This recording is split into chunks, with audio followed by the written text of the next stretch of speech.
grave national concern, including child sex trafficking, we should know what he knew and what he did in this matter.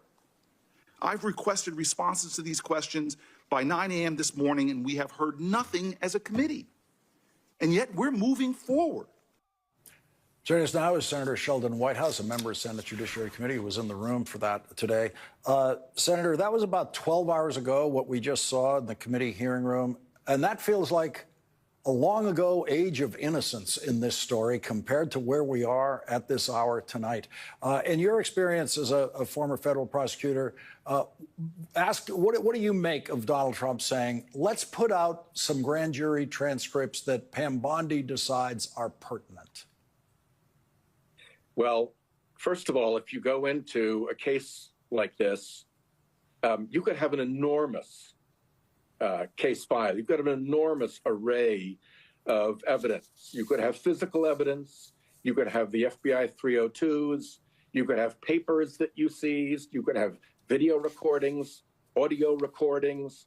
And you take a small sliver of what you've got, and you take that small sliver into the grand jury to get what you want, which is the indictment, the permission from the grand jury to go forward with your charge against this individual, that there is probable cause.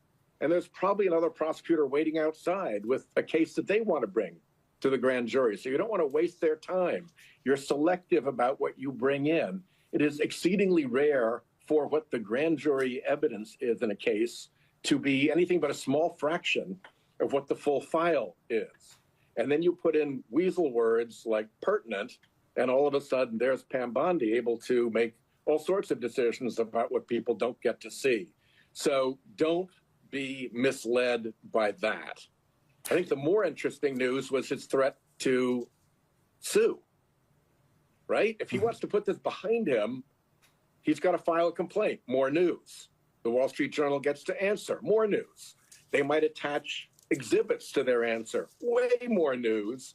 And people may start to notice that the person who put that book together was Ghislaine Maxwell, who is alive and available to testify about where she got Trump's Happy Secrets letter.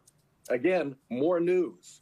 There is a real whiff of desperation about the Trump White House right now.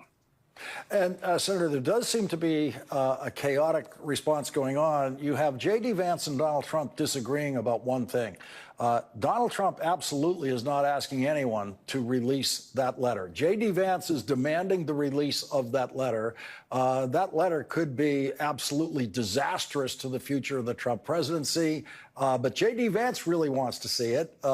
And Donald Trump, he just would like to. In the clip you just watched, so once again, the Democrats and their media allies are circling back to Donald Trump, this time trying to link him to Jeffrey Epstein in some sort of cover-up fantasy. Senator Sheldon Whitehouse and MSNBC's Lawrence O'Donnell are running with a new spin, pretending there's a secret plot behind every headline. More info coming, UO. Welcome back.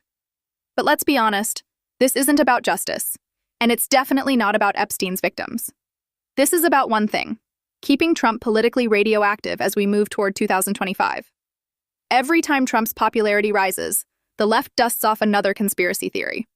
They can't run on Biden's record: inflation, open borders, or global chaos. See some sanitized grand jury pages. Yeah, or not see those, actually, because the court steps in to say no, or Pam Bondi has shrunk it so much that even the grand jury material is only a sliver of the sliver itself. But I think they're just looking at real significant legal trouble right now. What if Rupert Murdoch attaches to his answer in response to Trump's complaint not only the actual document, which is highly relevant to the complaint about that document so that everybody can see it, but also an affidavit